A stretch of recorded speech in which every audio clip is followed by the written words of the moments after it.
Em pronunciamento divulgado pelas redes sociais, o deputado estadual paranaense Ricardo Arruda protestou contra desmandos e violações do STF, salientou que 7 dos 11 ministros foram indicados pelo PT e expôs como a Suprema Corte vem avançando e invadindo competências do Executivo e do Judiciário.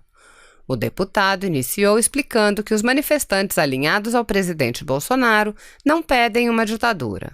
Ele afirmou: quando existem manifestações populares e democráticas, movimentos de rua contra o STF, contra o Congresso, não quer dizer que essa turma quer uma ditadura no país.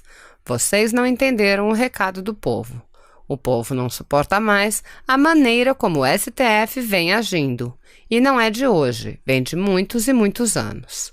Nesse aspecto, ele rememorou como se deu a formação da atual composição do STF. Vocês que estão aí, não é por mera capacidade, é por indicação política. 7 ministros dos 11 são indicação do PT, de Lula e Dilma. Fica óbvio o viés ideológico e os ataques que vocês fazem ao presidente Jair Bolsonaro. Nesse contexto, ele aventou como o STF estaria sendo fonte de desequilíbrio institucional. Vocês estão causando desequilíbrio. Invadem o executivo, invadem o legislativo. Estão se achando donos do Brasil, reis sem defeitos. Vocês são cheios de defeitos. Vocês acham que a população concordou quando condenados pela Lava Jato foram investigados, condenados, presos e com uma canetada do Gilmar Mendes ou de outro ministro, ele é solto? Assista. Quem fala aqui é o deputado Ricardo Arruda, aqui do Paraná. Eu vou comentar aqui a respeito da fala do ministro Toffoli, quando ele diz, né, vocês vão acompanhar o vídeo aqui, que o Bolsonaro fala num sentido dúbio. Mas algumas atitudes têm trazido uma certa dubiedade. E essa dubiedade, ela impressiona e ela assusta a sociedade brasileira, e hoje não mais só a sociedade brasileira. Ministro, não tem nada de dúbio na palavra do Bolsonaro. Ao contrário, ele é muito franco no que fala. Às vezes peca por ser franco demais. E eu acho que não tem ninguém mais do que ele defende a democracia no Brasil.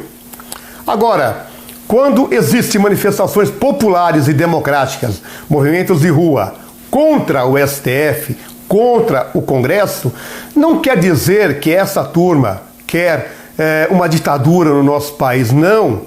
O que quer dizer, acho que vocês não entenderam o recado do povo. O povo não suporta mais a maneira como o STF vem agindo, e não é de hoje, de muitos e muitos anos. Primeiro, todos vocês que aí estão, não estão aí por mera capacidade, porque não há concurso público. Todos estão aí por indicação política. O que eu acho um erro, e a grande parte da população não aceita mais isso. E outra, 7 ministros dos 11 são indicação do PT, Lula e Dilma. Então fica muito claro, né, o viés ideológico e os ataques infundados que vocês fazem ao presidente da República. Nunca foi visto tanto ataque a um presidente da República por um outro poder como o STF, que devia realmente ser um poder totalmente que mantivesse a harmonia e o equilíbrio dos poderes, mas não. Vocês estão causando desequilíbrio dos poderes, invadem o poder executivo, invadem o poder legislativo. Vocês estão se achando donos do Brasil, reis perfeitos, sem defeito. Não, vocês são cheios de defeitos. O erro de vocês está em vocês mesmo. Olhem no espelho, por favor, e entenda o clamor popular. Ou você acha que a população concordou quando vários condenados pela Lava Jato foram julgados e condenados e presos, e o Gilmar Mendes ou outro ministro, numa canetada, colocou-os na rua? Vocês acham normal isso? Vocês acham que a população engole isso? Não, ninguém engole e ninguém aguenta mais. Eu vou pedir a vocês que respeitem o povo brasileiro, respeitem o presidente, parem de agir com viés puramente ideológico, tentando derrubar o governo, que vocês não vão conseguir. E o povo não está errado. O povo quer um novo Brasil, um Brasil correto, um Brasil com gente séria e técnica, como está montado o governo Bolsonaro. Um governo que tem muito mais acerto do que erros. Agora não, vocês pegam uma, duas, três palavras erradas do presidente e querem bombardeá-los, vocês e a mídia. Ele pode ter 1000 acertos, se tiver um erro, vocês vão pegar o holofote no erro. Não aceitamos isso.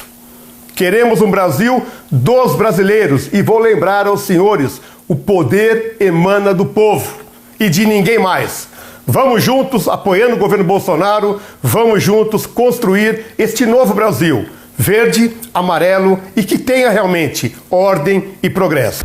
O historiador britânico George Robert Conquest, que morreu em 2015 aos 98 anos, escreveu em uma de suas obras que um Estado totalitário é aquele que não reconhece limites à sua autoridade, qualquer que seja a esfera da vida pública ou privada, e que impõe essa autoridade por todos os meios ao seu dispor.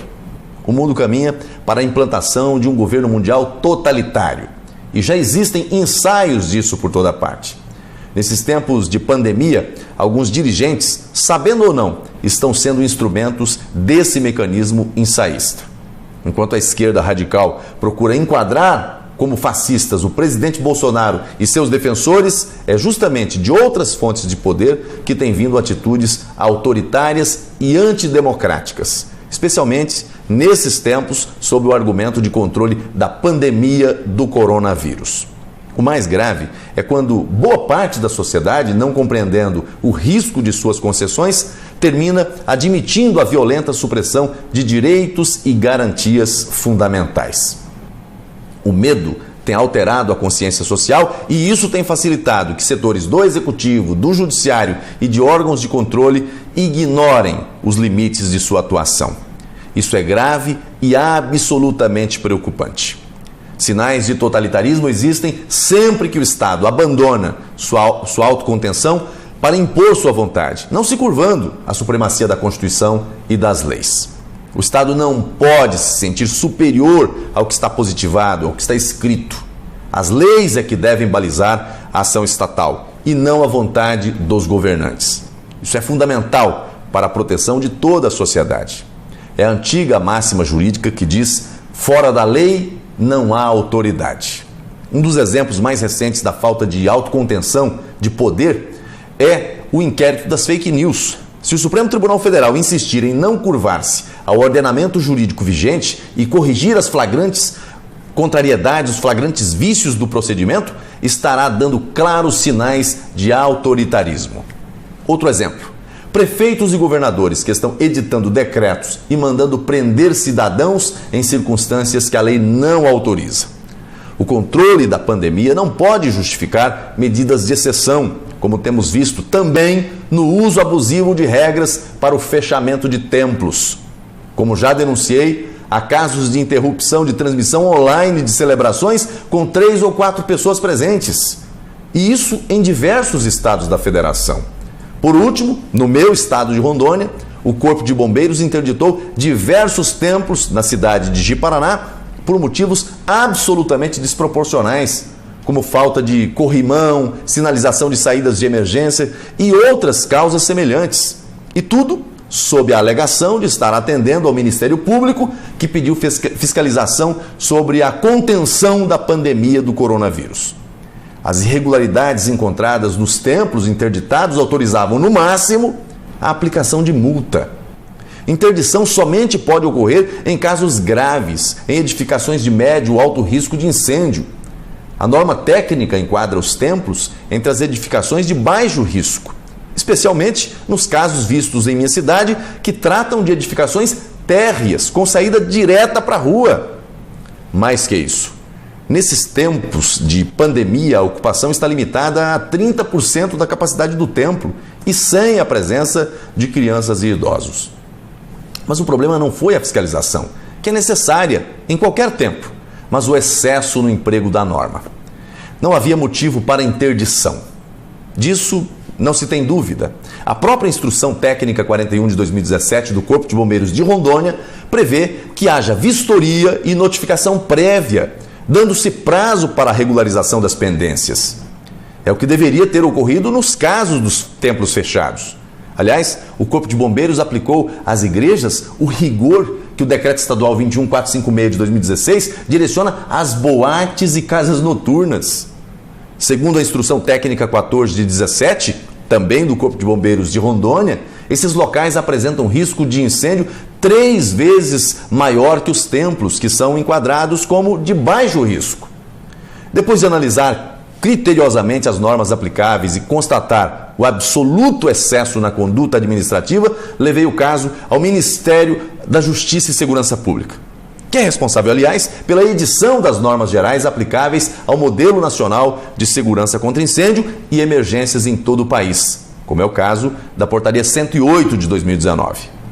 Outras autoridades do Estado se manifestaram no mesmo sentido. É o caso do presidente Laerte, presidente da Assembleia. Os templos foram desinterditados e o Corpo de Bombeiros concederá o prazo previsto em lei para que as pendências sejam sanadas como manda a lei. Prevaleceu o bom senso, a razoabilidade e o correto cumprimento das normas vigentes. O comando do Corpo de Bombeiros demonstrou absoluta correção, eliminando os excessos. Nesse e em todos os casos em que se fizer necessário, precisamos lutar para que não prevaleçam quaisquer indícios de totalitarismo, um mal que deve ser cortado pela raiz.